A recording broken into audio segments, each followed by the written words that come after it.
Convido o meu irmão, convido a minha irmã a abrir a sua Bíblia em 1 Samuel, capítulo de número 24, livro de 1 Samuel, capítulo de número 24, primeiro livro de Samuel, 24, do versículo de número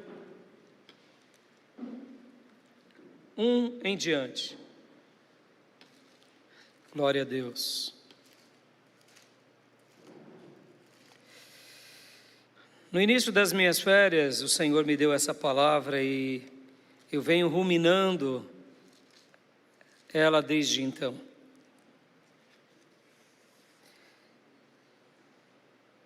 Primeiro livro de Samuel, capítulo de número 24, eu quero ler aqui alguns versículos com vocês. E eu quero falar hoje sobre a vida de Davi e a vida de Saul. Quero ler na NVI e depois nós estaremos lendo também numa outra versão, que é a versão Revista e Atualizada Interlinear. Mas vamos agora ler na NVI. 1 Samuel, capítulo de número 24, do versículo 1 em diante. Diz assim a palavra de Deus. Saul voltou da luta contra os filisteus e disseram-lhe que Davi estava no deserto de En-Gedi. Então Saul tomou 3.000 de seus melhores soldados de todo Israel e partiu à procura de Davi e os seus homens perto dos rochedos dos bodes selvagens. Ele foi aos currais de ovelhas que ficavam junto ao caminho. Havia ali uma caverna, e Saul entrou nela para fazer suas necessidades. Davi e os seus soldados estavam bem no fundo da caverna. Eles disseram: este é o dia sobre o qual o Senhor lhe falou. Entregarei nas suas mãos o seu inimigo, para que você faça com ele o que quiser. Então Davi foi com muito cuidado e cortou uma ponta do manto de Saul, sem que este percebesse. Até aqui. Até aqui. Vamos orar. Peça para que Deus agora fale ao seu coração. Pai, em nome de Jesus, mais uma vez nos colocamos diante da Tua presença e nos humilhamos diante da Tua face, pedindo, fala ao nosso coração, Senhor. Eu te invoco, ó Deus, pedindo, suplicando e clamando por mim e por Tua igreja e pelo Teu povo. Derrama sobre nós o Teu Santo Espírito, Senhor. Derrama sobre nós do Teu Santo Espírito, ó Pai. Assim como Jesus nos ensinou que se um filho pede ao pai pão, ele não dá pedra. Se pede ovo, ele não dá escorpião. Se pede peixe, ele não dá uma serpente. Jesus disse: quanto mais o Pai Celestial, quando for pedido, o Espírito Santo daria a todos de forma imensa, de forma abundante. É assim que eu te peço, meu Pai, por todos nós. Derrama do Teu Santo Espírito. Derrama do Teu Santo Espírito. Como João Calvino, quando iniciava uma mensagem, ele suplicava: venha Espírito Santo sobre nós. Assim também eu te imploro, venha Espírito Santo sobre nós. Dá-nos entendimento da Tua palavra, dá-nos compreensão da Tua palavra, dá-nos clareza da Tua palavra.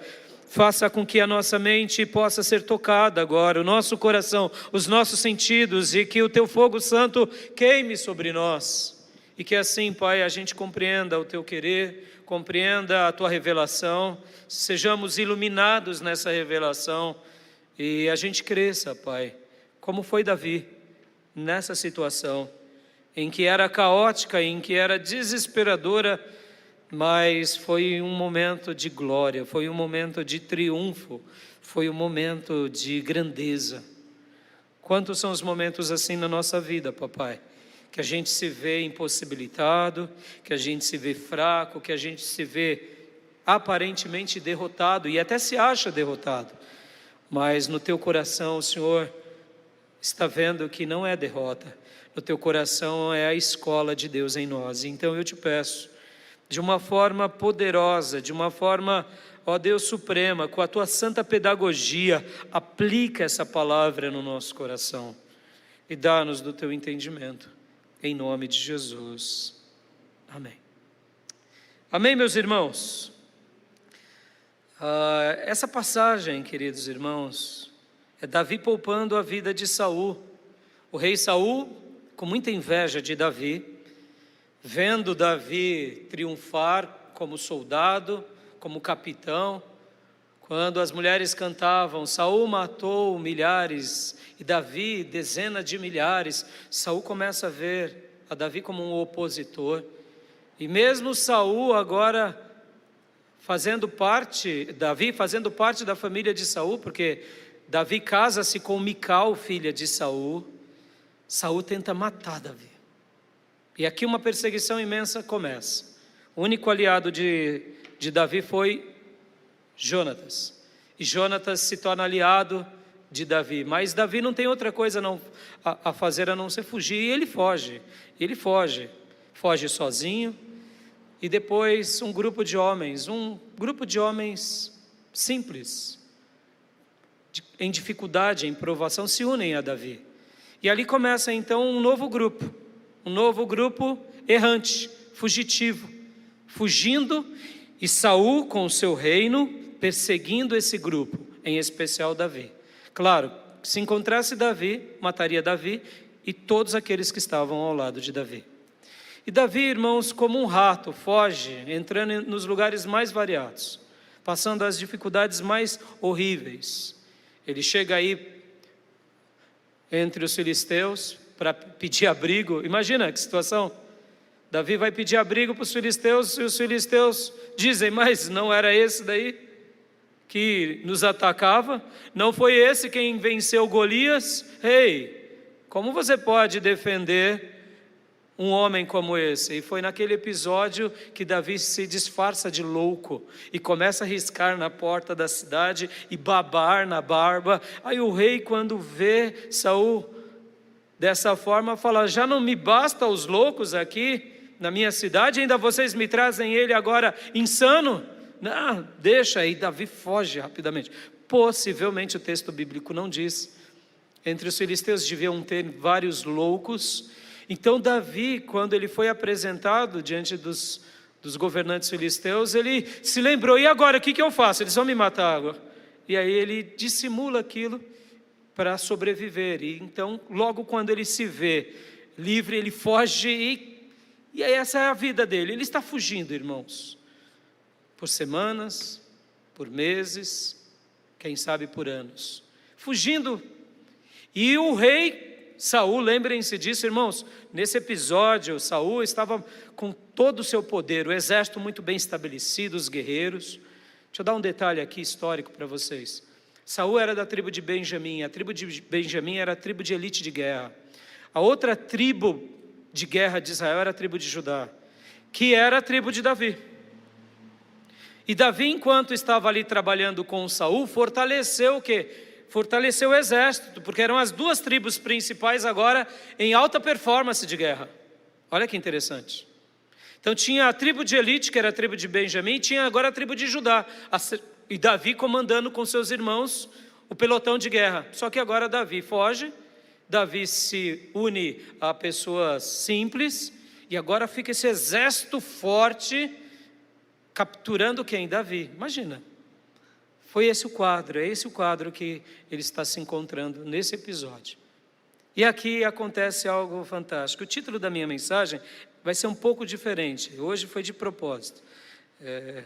Geralmente os títulos, a Nídia me ajuda bastante com relação aos títulos. Ela é excelente em título.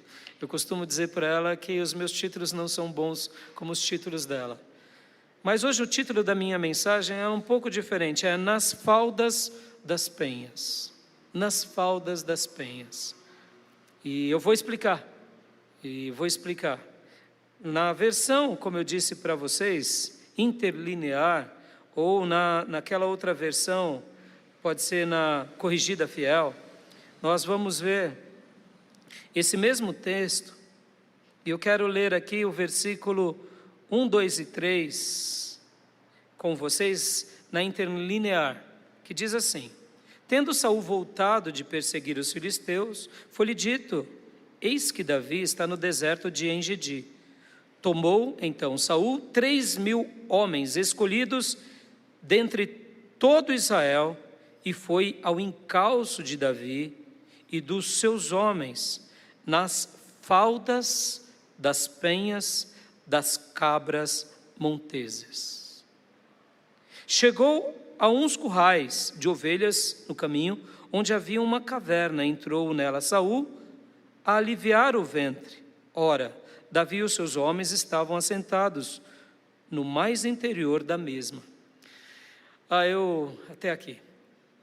Enquanto li esse texto na NVI e li esse texto na versão interlinear, eu gosto de fazer a minha devocional bíblica mesclando as versões.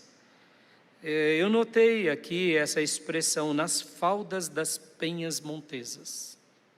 Ou melhor, nas faldas das penhas das cabras monteses. Me chamou a atenção essa descrição. Acabamos de ter no seminário aula de geografia bíblica, e diferente do Brasil, que a gente não tem um terreno tão árido, em Israel há muita aridez, há muito deserto, há muitas montanhas, há muitas montanhas rochosas. Em Israel, diferente do nosso país, é comum você andar por vales bem férteis, os vales, e de repente você entrar em regiões desérticas, regiões assim onde tem montes e mais montes de rochedos com muitas pedras e rochas gigantes.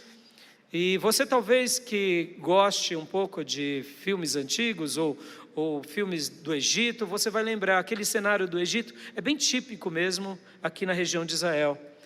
E aqui Davi, ele literalmente está escondido. Ele está escondido aonde, pastor? Ele está escondido nesses lugares. Até hoje, por exemplo, no Afeganistão, ou no próprio Egito, ou nas cordilheiras do Sinai, até hoje muitas pessoas se escondem nesses lugares, porque é um lugar de difícil acesso a carro, é difícil acesso a helicóptero, é difícil acesso a tudo. Hoje facilitou apenas com os drones, porque até mesmo o helicóptero muitas vezes está num lugar desse e não tem onde pousar. Olha que interessante. Então, as pessoas dessas regiões, ela tem o que? Uma vantagem, ela tem umas vantagens porque ela conhece o território e elas fogem. E aqui Davi não via outro lugar melhor para ele. Olha que interessante, nas faldas das penhas. O que seria uma falda, irmão? O que seria uma falda, né? Eu, fazendo as minhas lições de casa, faldas é o plural de falda, é o mesmo que vertente, sopés, ou fralda, sopé, abas de montanha, serra, ou monte, ou encostas. Para nós esses nomes são mais familiares. Então, nas faldas das penhas, ou seja, é no sopé dos montes, ou no sopé dos rochedos, é ali naquela parte baixa, em que encosta o quê? Os rochedos da terra e começa o monte. Davi estava nessa região, que tinham vários montes, e ali também, como disse aqui a versão interlinear, olha que interessante, chegou a uns currais de ovelhas no caminho onde havia uma caverna. Geralmente as cabras, as ovelhas gostam dessa região, as cabras inclusive escalam os rochedos, e tinha uma caverna. E Saul foi o quê? Aliviar o ventre. Sim, ele foi usar o banheiro, fazer o número 2.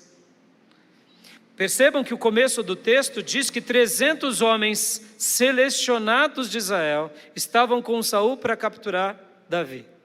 Não precisava mais do que 300 eleitos. Bastava esses 300 da alta do quartel, os melhores, eram necessários para capturar Davi. E aqui Saul sente aquela vontade básica que todos nós sentimos. E ele entra. E quem estava lá dentro da caverna? Davi. Meus irmãos, olha, guarda isso no seu coração, meus irmãos. O livro de Samuel, 1ª e 2ª Samuel, 1ª e 2ª Reis, é um livro espetacular. Se você quer aprender um pouco mais sobre liderança, eu convido você a estudar a vida de Davi. Estude a vida de Davi. É extraordinário como Deus usou esse poeta, esse soldado, esse pastor como um líder. E aqui é um mistério da vida, viu, meus irmãos? A liderança ela não é formada necessariamente nas universidades. Ela é um dom de Deus que Deus compartilha com quem Ele quer, em qualquer grupo, seja rico, pobre, não importa. Davi era um pastor de ovelha. E Deus lapida ele para ele se tornar o rei de Israel. E ele se torna um líder exímio. E enquanto eu fazia a minha lição de casa, eu me lembrei bastante de um pastor, de John Maxwell. John Maxwell é um grande líder no mundo corporativo. É um pastor que dá muitas palestras, é um líder recomendado e indicado no mundo empresarial. E ele viaja o mundo todo dando palestras de liderança para grandes executivos. E ele vai para a Ásia, ele vai para países árabes, ele reúne essas grandes empresas e ele ensina sobre liderança. E John Maxwell, certa ocasião, numa palestra, ele disse para nós o seguinte, que ele estava, eu participei de forma televisiva, e ele estava dizendo que esses executivos, esses grandes homens de negócio, no meio empresarial e político, quando perguntam para ele, mas onde o senhor aprendeu tanto sobre liderança? Quais são suas fontes? E ele rindo diz, não, vocês não queiram saber não queiram saber. E aí perguntam de novo, ele diz, não, é melhor vocês não saberem. E ele geralmente faz isso como uma estratégia, porque ele sabe que na hora que falar, olha, a minha fonte, número 1, é o livro dos livros, é a Bíblia, é a palavra de Deus, muitos terão bloqueio. Então ele primeiro dá todo o treinamento, executivo, de mentoria, de liderança, e por último ele fala, olha, já que nós estamos aqui tratando sobre liderança, eu tenho mais uma aula que é grátis, essa eu não cobro, mas eu abordo um pouco da minha vida, da minha história, e nenhum de vocês, já que pagaram tão caro, porque o treinamento dele é muito caro, não são obrigados a participar, e geralmente todos aceitam. E aí ele vem e começa a falar da vida dele, dá o testemunho, que ele era um pastor, ele é um pastor, que Deus separou ele para essa área, e aí ele prega o evangelho, irmãos, é impressionante, ele ganha milhares de pessoas, e principalmente entre os executivos, olha que coisa fantástica, porque ele prega Jesus, ele fala do amor de Deus, ele dá o testemunho da vida dele. Então enquanto eu fazia a minha lição de casa, eu me lembrei muito de John Maxwell, porque irmãos, Davi, ele destaca-se como um grande líder, e eu quero te dizer e afirmar, meu irmão, a palavra de Deus, ela tem tudo para nós na nossa vida, ela é maravilhosa, você pode buscar uma resposta para todas as áreas da sua vida nesse livro sagrado. Esse livro sagrado tem uma resposta especial para a nossa vida o tempo todo. Quer ver um exemplo, meu irmão? Como eu acabei de dizer, quer aprender mais sobre liderança? Veja Davi. Veja Davi do começo ao final da sua vida, como ele administra, como ele faz as coisas. Você quer aprender sobre vidas transformadas? Estude a vida de Maria Madalena, que era uma ex-prostituta. Estude a vida de Nabucodonosor, que era o rei da Babilônia. Estude a vida de Jacó, que era o grande trapaceiro. E você vai ver que se Deus pôde transformar a vida deles, Deus pode transformar a nossa também. Amém, meus irmãos? Você quer aprender sobre coragem? Vá nas Escrituras. Veja e estude o livro de Esther e aprenda com a rainha Esther. Uma das histórias de maior coragem da Bíblia e um dos episódios de maior coragem por parte dessa mulher, a rainha Esther. Quer aprender sobre fé, quer aprender sobre entrega? Estude a vida de Abraão, o pai da fé. O que era depender de Deus o tempo todo, o que era crer em Deus em todas as circunstâncias e esperar por Deus. A palavra de Deus tem uma resposta para todos nós o tempo todo, meus irmãos. O problema é que nós muitas vezes não queremos a resposta de Deus, mas quando a gente se abre a essa possibilidade, a gente aprende muito com Deus. Você quer aprender sobre uma vida de intensidade? Sabe, irmãos, sabe aquelas pessoas que começam algo e param na vida? Começam muitas coisas, mas nunca concretizam nada. Começa um ministério novo, mas nunca concretiza. Começa um projeto novo, mas nunca concretiza. Começa um curso novo, mas nunca concretiza. Estude a vida de Paulo. Paulo é o grande exemplo de intensidade e resiliência. É um homem que começa bem e termina melhor, e se mantém com êxito, e até hoje somos abençoados por ele. Quer aprender mais sobre iniciativa, ter ousadia? A nossa vida, ela precisa muitas vezes disso. Quantas vezes a gente precisa de iniciativas, precisa de ousadia, e a gente fica aqui, não, mas eu vou orar mais um pouco, eu vou esperar mais um pouco. Então estude um pouco a vida do apóstolo Pedro, um homem de muito ímpeto, e que acertou muito e errou muito, e se perguntássemos para Pedro, diria, eu faria tudo de novo. Por quê? Porque ele tinha essa iniciativa. Quantas vezes na nossa vida a gente precisa de uma iniciativa? Quer aprender mais sobre gestão pública, sobre administração, sobre zelo? Estude a vida de Daniel e de Neemias, e veja o que é uma administração pública, e gestões abençoadas, e administrações exemplares. Quer aprender mais sobre santidade, sobre pureza, sobre perdão? Estude a vida de José do Egito. Oh, meus irmãos, José do Egito é essa alma livre que tem toda a oportunidade de pecar e escolhe se santificar. Tem toda a oportunidade de ser um trapaceiro e escolhe a pureza como sua aliada. Tem toda a oportunidade de ser vingativo e se agarra ao perdão e perdoa. Oh, meus irmãos, oh, que coisa fantástica. São quantas biografias maravilhosas. Quer aprender sobre fé na adversidade, fé no sofrimento? Estude a vida de Jó, o homem que tanto sofreu. Quer aprender sobre mansidão? Estude sobre a vida de Moisés. Quer aprender sobre renúncia e abnegação? Uma vida de renúncia, uma vida de escolhas em que você escolhe Deus e não está preocupado com as pessoas, não está preocupado com a família, mas está preocupado com o dom que Deus te deu. Estude a vida dos profetas Elias, do profeta Eliseu e a vida de João Batista.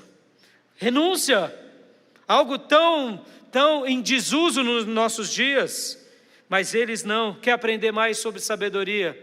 Aprenda com Salomão e como Deus o guiou a ter sabedoria. Agora, se você quer aprender sobre todas essas virtudes e muitas outras, vamos ler os evangelhos e ver em Jesus que Ele é o grande mestre, o grande professor, o grande conselheiro e o grande rei e salvador das nossas vidas.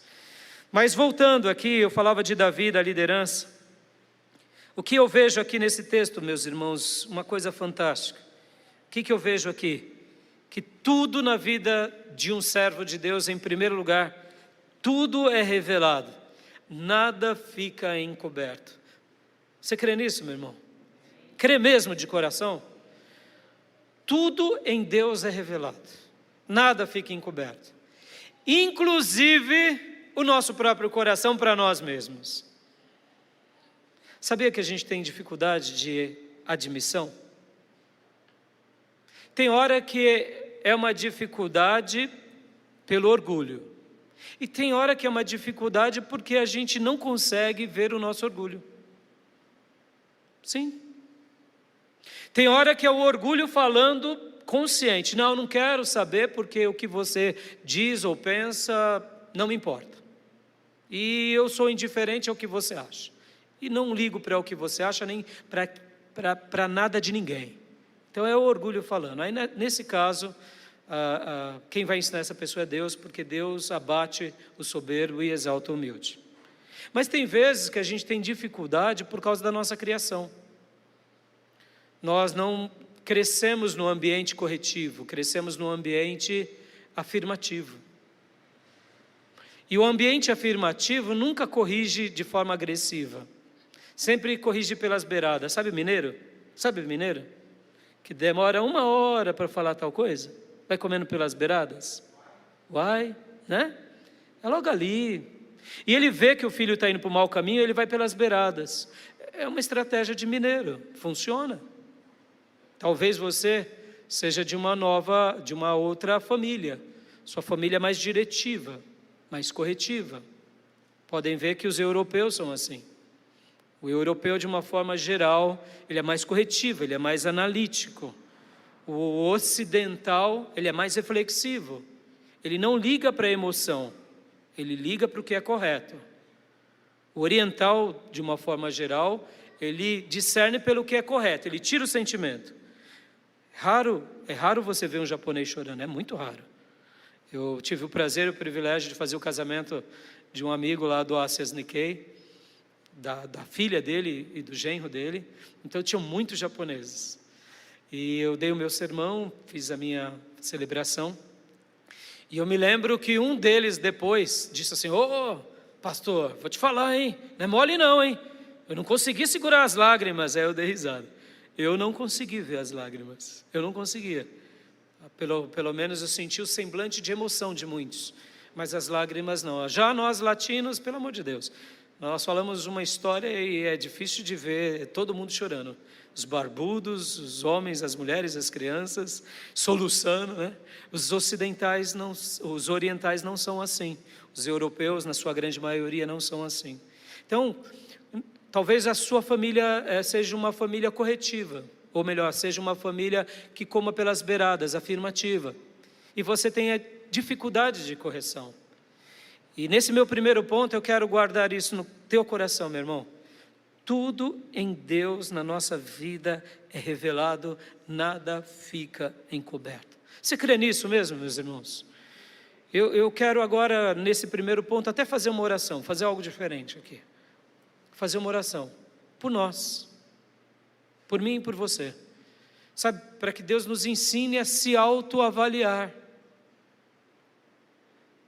Para que Deus nos ensine a se autocorrigir, para que Deus nos ensine a entendermos qual é a vontade dEle para nós. Eu tenho 3 pontos na minha mensagem, então esse é o meu primeiro, mas eu quero orar. Eu quero orar com você. Quer orar comigo? Os irmãos em casa querem orar comigo, fazendo essa oração? Para que a gente peça, porque essa é uma oração que eu procuro sempre fazer no meu momento com Deus. Eu sempre digo: Deus, me ensina. Me ensina. Se eu estou errando e não estou compreendendo aonde eu estou errando, me abre o meu entendimento. E geralmente eu digo assim ao Senhor, deixa eu abrir meu coração aqui, esse é o momento que eu estou abrindo um pouco do meu coração, das minhas intimidades com Deus. Eu digo assim para Ele: Senhor, tenha paciência comigo. Tenha paciência, porque eu vou aprender. Eu digo isso para Ele. Sabe por quê, meus irmãos? Antes de orarmos, deixa eu dar um testemunho breve. Nas minhas férias eu recebi um irmão de uma outra igreja, que de uma visita de 10 minutos virou 4 horas. Enquanto eu falava com ele, dava os testemunhos da minha vida, eu dizia assim para ele: filho, em algumas áreas da minha vida eu acho que eu acertei, em outras eu tenho dúvida, e outras eu vejo onde eu errei. Mas aquelas que eu acho que acertei, eu ainda coloco uma interrogação. Eu digo sempre a Deus: será que eu acertei mesmo? Ou será que eu acho que eu acertei? E aí ele disse assim para mim: pois é, eu não tenho essa dúvida, eu tenho certeza. E aí eu falei para ele: tá vendo, olha que interessante, eu sou o pastor, você é o obreiro. Eu sou o professor, você foi aluno, porque ele foi aluno do nosso seminário. E eu estou te dizendo que eu tenho dúvidas, e você está dizendo que tem certeza. Olha que interessante. Será que a gente não precisa estar aberto àquilo que realmente Deus quer nos ensinar? Porque aqui, irmãos, essa história, ela é um segredo, onde Deus revela um coração de um aprovado, e onde Deus também revela o coração do reprovado. E aqui há uma tensão, como a gente viu, há uma tensão, porque os próprios soldados de Davi dizem: não foi assim que o Senhor prometeu, que entregaria em suas mãos todos os seus inimigos? Chegou a hora. Se coloque no lugar de Davi. O que você faria naquela hora em que Saul está literalmente com as calças curtas? E Davi com seus homens estavam ali no breu da caverna, e Davi poderia fazer o que ele bem entendesse. O que você faria? Você daria ouvido aos seus soldados? Porque lembrem-se, não era só Davi que estava fugindo, era Davi, todos eles e todas as famílias deles. Porque onde Saul catasse, qualquer um deles mataria todos, aos soldados e às famílias. Então todos estavam correndo perigo, todos estavam com medo da morte, sabiam que a morte era uma coisa real, e eles estavam dizendo uma verdade, até porque Deus tinha dito que um dia colocaria fim a todos os inimigos de Davi, e Saul era o maior inimigo. E Davi tinha a chance agora de desferir o golpe certeiro e ali se tornar o rei. O que você faria? Davi ouve, Davi não refuta, não discute com seus homens. Possivelmente foi um sussurro no ouvido de Davi, enquanto lá fora os 300 homens de Saul descansavam, conversavam. Um sussurro: Davi, cumpriu-se a palavra, é a hora, chegou tudo ao final. Eu te digo, chegou ao final? Não chegou. Vamos orar para que Deus nos ensine, meus irmãos. Vamos, feche seus olhos onde você estiver, aqui na igreja, em casa. Ore comigo. Pai, ensina-nos, Pai. Ensina-nos, Deus. Ensina-nos em meio à vida, em meio às tarefas, em meio às obras, em meio às nossas certezas e incertezas, e revela a Tua vontade para nós. Senhor, como precisamos do Teu auxílio, como muitas vezes nos perdemos no nosso saber, na nossa razão, no nosso juízo. Senhor, tudo é revelado, e nessa hora eu peço, revela o nosso coração para nós mesmos. Revela, Pai. Revela os nossos medos, as nossas certezas, os nossos temores, a nossa ousadia, o nosso valor. Se há alguma virtude, revela, e se há algum defeito, também revela. Porque aqui, Senhor, nesse momento, tudo foi revelado, tudo veio à tona. E eu te peço que o Senhor, na nossa vida, em qualquer área, seja ela na igreja, na família, no trabalho, como cidadão, como cristão, como pai, mãe, filhos, que o Senhor possa revelar os segredos mais profundos do nosso coração e nos ajudar. E assim como eu oro por mim, eu oro por nós agora. Tenha paciência de nós, para que a gente entenda, para que a gente, depois de entender, acomode aquele conhecimento, e depois que a gente acomodar o conhecimento, a gente pratique, e depois da prática, que tudo isso vire um hábito e se torne um novo estilo de vida. E quando a gente olhar para trás, a gente também não se vanglorie, porque que a gente fique bem certo disso, que é o Senhor quem trabalhou na nossa vida e nos abriu os olhos, e mudou o coração e mudou a mente. E a gente, com humildade, com devoção, te adore por tal transformação. Em qualquer área da nossa vida, eu te peço, Pai, em nome de Jesus. Amém. Amém, meus irmãos? Vamos continuar lendo o texto? Você crê nessa oração, meu irmão? Você orou? Ó, se prepara, hein? Podem vir dragões aí pela frente, viu? Muitas vezes Deus faz sair de uma caverna um dragão, entendeu? Um rei Saul, com as calças abaixadas, um rei Davi, seus soldados furiosos, não sei o que pode acontecer. Quando a gente faz uma oração como essa, a gente se encontra com Deus, e a gente está dizendo: Deus, me mostra. E aí quando Ele começa a mostrar, a gente só tem que aceitar o que Ele mostrou, e aí a gente tem só que se posicionar. Vamos continuar lendo o texto, irmãos? Eu quero continuar lendo o texto na NVI.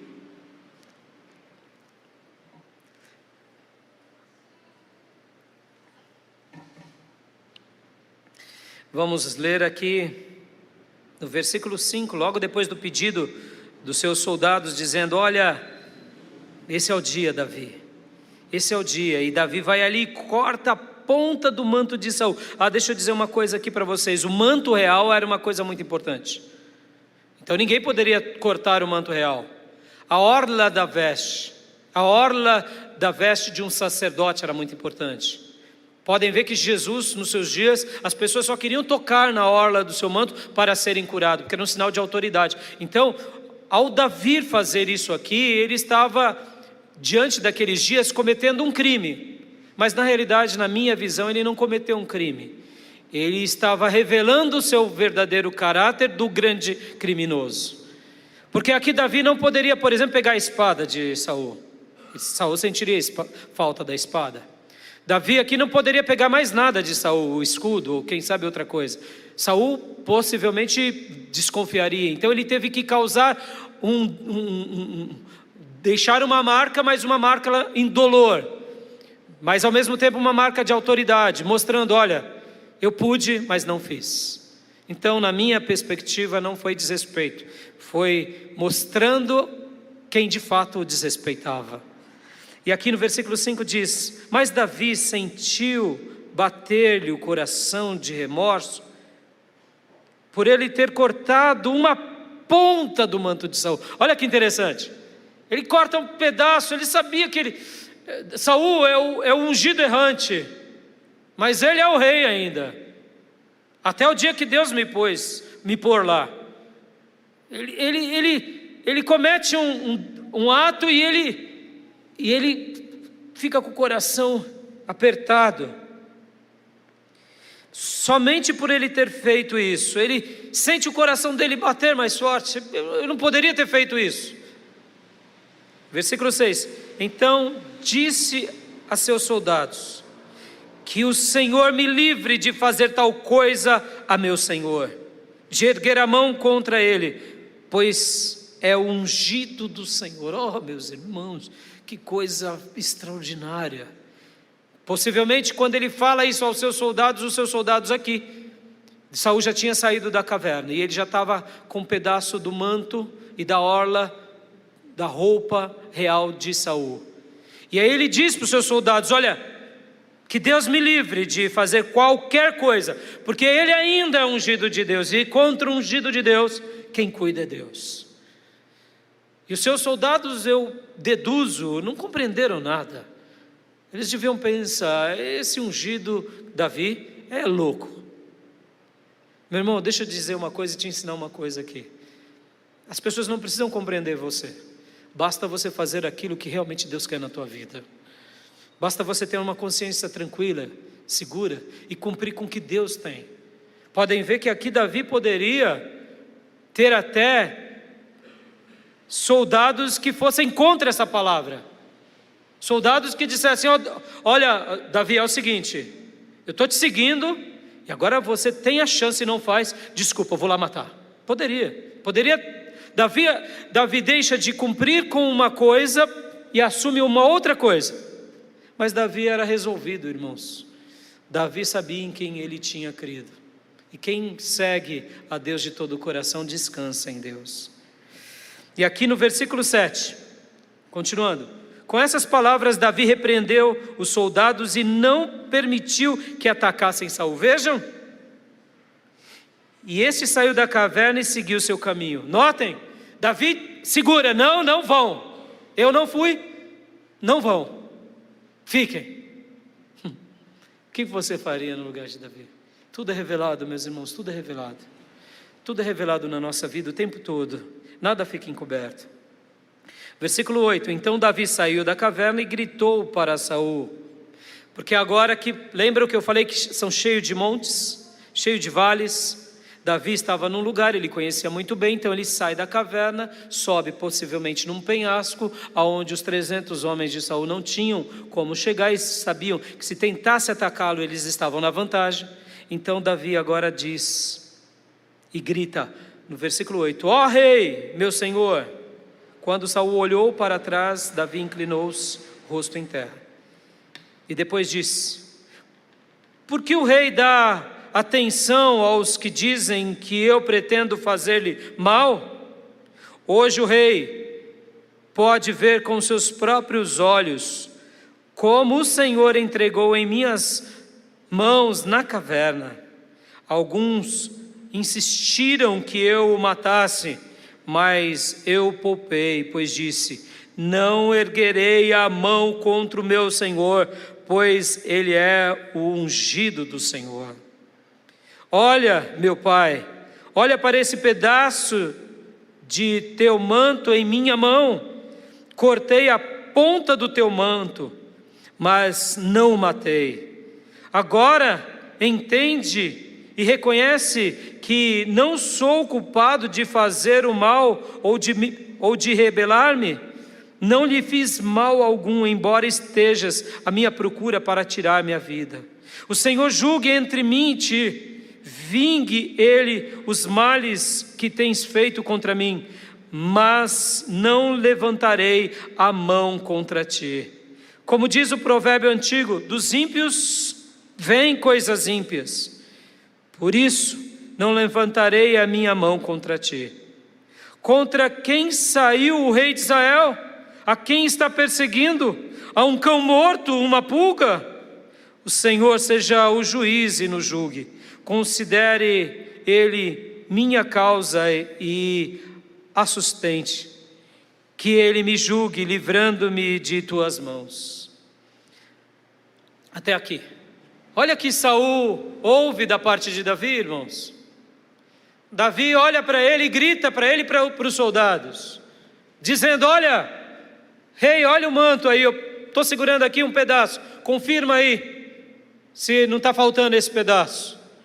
Eu imagino e vejo o rei Saul olhando, soldados, e de repente toda a comitiva assim, atentos, porque ali, irmãos, agora, olha que interessante, os soldados agora, olha que interessante, os soldados agora diz, Saul, os 300 eleitos, estavam em desvantagem, porque se Davi matasse Saul, ele venceria a batalha e o rei, logo ele se tornaria o líder dos 300, em outras palavras, os 300 poderiam morrer, mesmo sendo elite. Então aqui, possivelmente todos ficaram apavorados, inclusive o rei. E Davi diz: olha, rei, você está perseguindo quem? O rei de Israel perseguindo uma pulga, um cão morto, e ainda ele se faz de cão morto, tipo assim, eu não consigo vencer do Senhor. Mas olha como diz o provérbio, que Deus ele realmente julgue, porque dos ímpios vêm coisas ímpias. Lembra que eu falei que a gente iria orar e a gente orou para Deus revelar os nossos corações? Meu irmão, esteja aberto para o que Deus te revelar. Esteja aberto, eu não estou dizendo aqui que somos ímpios, afinal de contas estamos numa igreja, mas tem coisas no nosso coração que muitas vezes a gente pega atalhos, e esses atalhos são perigosos, esses atalhos são errantes. Pastor, é possível dentro da igreja a gente pegar atalho? Claro que é, irmãos. A gente se engana o tempo todo. Vai ler as 7 cartas do Apocalipse. Em uma das cartas do Apocalipse, Jesus está à porta batendo. E se ele está à porta batendo, é porque ele está do lado de fora. E eu quero te dizer uma coisa, que a maçaneta só abre para o lado de dentro. Da porta da nossa vida, do quadro da porta espiritual, a maçaneta só abre para o lado de dentro. Quem está do lado de fora não tem acesso. Na semelhança dos palácios que se fecham os portões, você não consegue abrir. Quando colocamos Jesus para fora, ele só entra se deixarmos. Olha que forte. E Jesus, dizendo a essa igreja, diz: eis que eu estou à porta e bato. Nessa manhã Deus me põe diante de todos nós, dizendo que é Ele quem revela os nossos corações, é Ele quem revela o que está escondido. Deixa Ele revelar, e quando Ele bater na porta, Ele não vai arrombar a porta. Quando Ele bater na porta, Ele quer que a gente com doçura e ternura abra a porta e diga: mestre, entre na casa. Porque Ele entrando na casa, Ele ceia conosco. E é isso que Jesus quer fazer na nossa vida o tempo todo. E esse é o texto de alguém que mesmo fugindo como um cão morto, como uma pulga, convidava o Rei dos Reis a entrar na porta da sua vida. Ele aqui fez algo fantástico, fez algo maravilhoso. Ele não foi além do que ele podia. Ó, meus irmãos, Davi aqui ele fala a Saul, Davi aqui ele fala ao exército de Saul, Davi aqui ele mostra para Saul: olha, você quer o meu mal, eu não quero o teu mal. Os meus homens me falaram para eu te causar mal, mas eu não fiz isso. O que Davi estava dizendo? O que eles pediram era legítimo num primeiro momento, aos olhos de um soldado, mas era ilegítimo aos olhos de Deus. Ó, meus irmãos, quem é que rege a nossa vida? Quem é que rege o nosso coração? E aqui então o texto vai continuar dizendo, o texto vai mostrar as palavras agora de Saul. Olha só, vamos ler do versículo de número 16 em diante. Tendo Davi falado todas essas palavras, Saul perguntou: é você, meu filho? E chorou em alta voz. É você, meu filho? E chora. E aqui no 17, olha que forte: você é mais justo do que eu, disse ele a Davi. Você me tratou bem, mas eu o tratei mal. Você acabou de mostrar o bem que me tem feito. O Senhor me entregou nas suas mãos, mas você não me matou. Deixa eu dar uma pausa aqui. Esse rei ungido e desviado, que já tinha fechado a porta do seu coração para o eterno, está admitindo com lágrimas: Deus me entregou nas tuas mãos, e você não me matou. Por isso você é justo, por isso você é diferente de mim. O meu desejo é te matar, o meu desejo é te causar dano, o meu desejo é te vencer na força do meu braço, mas o Eterno me deu nas suas mãos, e você, mesmo sendo assistido, sendo influenciado pelos seus soldados, não cometeu o que eu desejaria cometer contra você. Perceba, irmãos, aqui Saul não está louco. Guarde isso, viu, irmão? Ele não está rasgando nota de real, de dólar, tá? Ele está consciente do que está acontecendo. Ele está consciente. Ele está chorando, ele está em emoção, mas ele não está aqui num momento de epifania e de emotividade, que ele não está refletindo nas palavras. Não, ele estava chorando porque ele viu aqui, ele se olhou no espelho e viu a sua miséria. Sua miséria. Estava perseguindo por pura inveja, por puro mal. Oh, meus irmãos, meu segundo ponto e terceiro ponto eu vou deixar para a semana que vem. Mas o meu segundo ponto é um efeito dominó. Efeito dominó. Aqui Saul só estava demonstrando algo que já tinha começado lá atrás na vida dele. Efeito dominó. Efeito dominó. Mas aqui, mesmo chorando e mesmo afirmando que era verdade, ele teve a chance de se arrepender e não se arrependeu. Oh, meus irmãos, a porta da casa espiritual de Saul continuou fechada para Jesus, para Jeová, para Yahvé. Ele estava chorando, ele sabia que o Eterno estava dando a chance dele ser vencido, e ele não abriu a porta. Pastor, é possível alguém chorar e não se arrepender? Claro. É possível alguém declarar as coisas que é correto e não se arrepender? Claro. Aqui é o episódio, irmãos. Nem todo mundo que fala, nem todo mundo que diz, nem todo mundo que chora se converte. Como que a gente pode dizer que uma pessoa se converteu? Porque ela abre a porta, ela convida Jesus e a vida dela é transformada. Porque aqui Saul poderia ter dado uma retomada na sua vida. O reino dele já tinha sido destituído. Ele deixaria de ser rei, mas o final da vida dele poderia ter sido outro que não esse. Olha que forte. Continuar? Vamos continuar? Onde eu parei? Parei em que versículo? 18, né? Foi no 18? Eu li o 18. Então vamos ler o 19.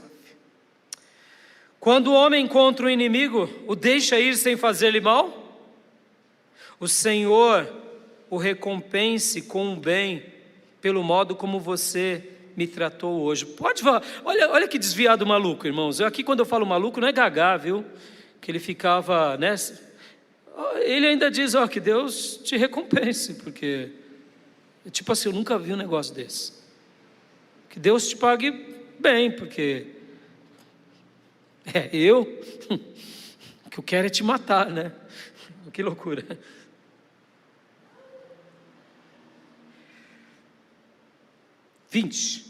Agora tenho certeza de que você será o rei e que o reino de Israel será firmado em tuas mãos. Portanto, jure-me pelo Senhor que você não eliminará meus descendentes, nem fará meu nome desaparecer da família de meu pai.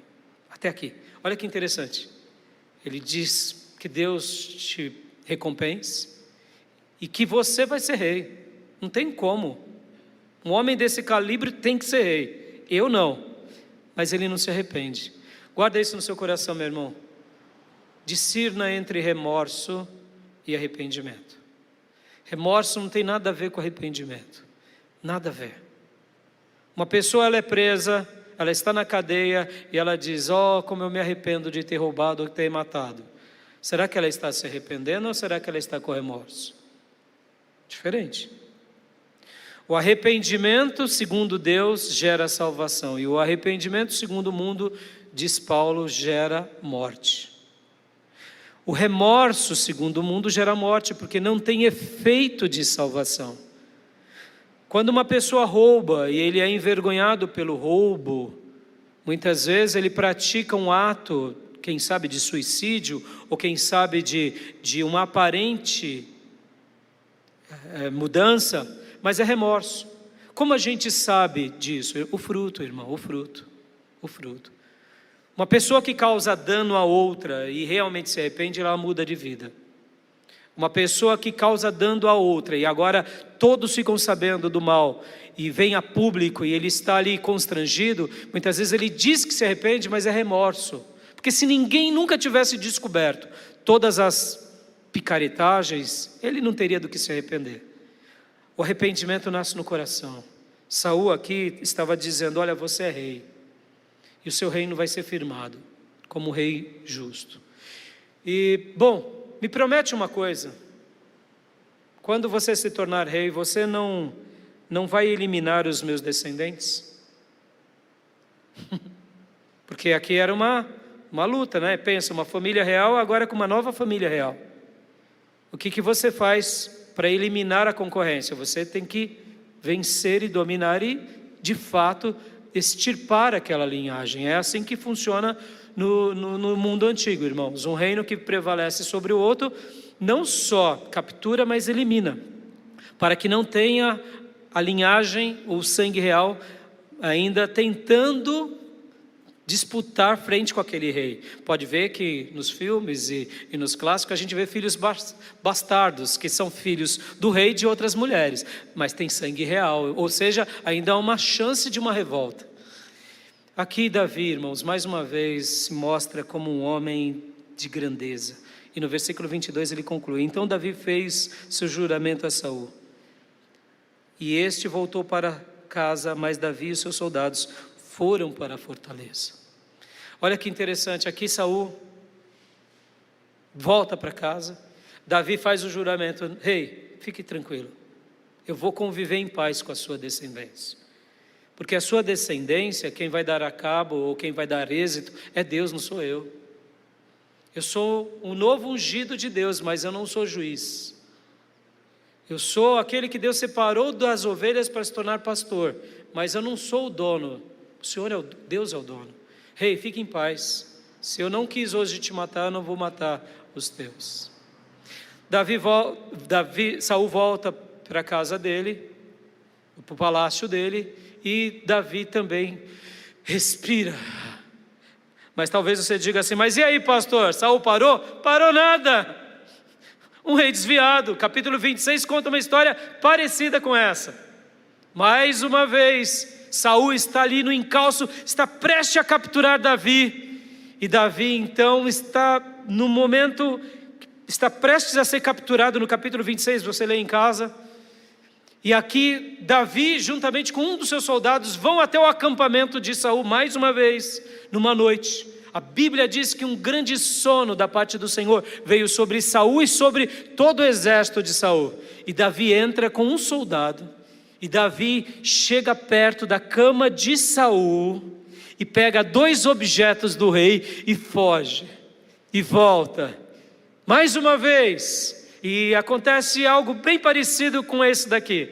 E mais uma vez Davi, juntamente com os seus homens, no alto de um penhasco, grita para Saul e para o seu exército: ó rei, esses não são os seus objetos?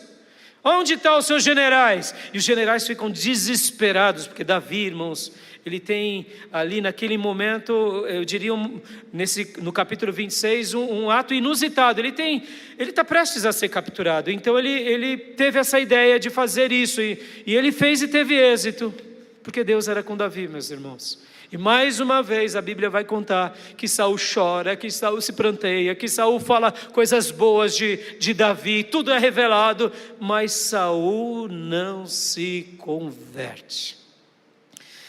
E eu quero parar aqui, meus irmãos, eu quero parar aqui porque eu ainda tenho mais 2 pontos, eu vou deixar para os próximos domingos. Mas eu queria orar com você mais uma vez, sabe por quê? Eu quero acreditar que Davi dá grandes lições aqui, do que é ter um coração reto, do que é esperar em Deus, do que é confiar em Deus, do que é trabalhar segundo os valores de Deus, e do que é viver no caos, quando Deus permite a gente viver no caos. Amém, meus irmãos? Davi continua fugindo de Saul, Davi continua fugindo, e Davi não tem respostas. Não é bem assim que acontece na nossa vida muitas vezes? Mas eu quero te dizer que Deus está te preparando na escola dele. Nada está acontecendo que Deus não esteja no comando da tua vida ou da minha. E se Deus estiver te revelando coisas externas, dê glória a Deus. Se Deus estiver te revelando coisas internas, dê glória a Deus, porque tudo isso serve para o nosso crescimento. Amém? Quero orar agora. Senhor, muito obrigado por essa palavra, meu Pai. Muito obrigado por esse momento, meu Deus. E obrigado pela vida de Davi, Senhor. Esse homem que de fato foi extraordinário nas tuas mãos, esse homem que de fato confiou no Senhor, esse homem que de fato lutou dando o seu melhor nas batalhas, quando precisava fugir, fugia com suas pernas, não esperava por auxílio de anjos, mas também quando não tinha nada para fazer, ele confiava no Senhor e esperava pelo agir do Eterno. Ó Deus, ajude-nos a ter essa fé, ajude-nos a ter essa dependência, ter essa coragem de lutar as nossas batalhas, fazer o nosso melhor, mas também a crer que o Senhor está sobre tudo e todos, crer que o Senhor não perdeu o controle, crer que o Senhor cuida da nossa vida, crer que por pior que sejam as nossas fugas, os nossos desertos, os nossos inimigos, e mesmo que nos sintamos como Davi aqui, como um cão, como uma pulga, como um nada, eu sei que o Senhor está sempre batendo na porta do nosso coração, e que o Senhor espera que a gente apenas abra a porta para o Senhor entrar. Ó Deus, entre no nosso coração e realmente nos ensine a ser como Davi, que tinha esse coração que cria no Senhor, que não agia de forma contrária à tua vontade, e que o Senhor nos livre de escolhermos Saul como modelo da nossa vida, e que o Senhor nos ajude, Senhor, a termos ungidos como Davi, que sejam os nossos referenciais. Ó Deus, nos ajuda na nossa caminhada, na nossa família, na nossa igreja, em nome de Jesus, amém. Ó meus irmãos, vocês não imaginam como essa mensagem está sacudindo a minha vida. Por que Saul foi derrotado? Por que Saul foi reprovado? E por que Davi foi aprovado? A gente vai tratar isso semana que vem, tá bom? Espero que essa palavra tenha sido bênção na tua vida, E o desejo do meu coração é que Deus continue falando conosco e nos ensinando na caminhada. Eu quero dar a bênção apostólica e encerrar o culto.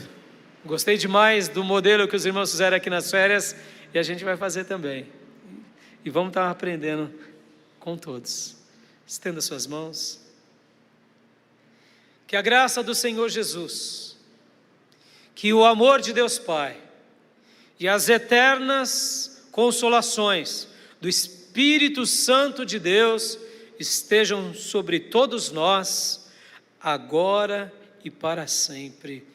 Amém.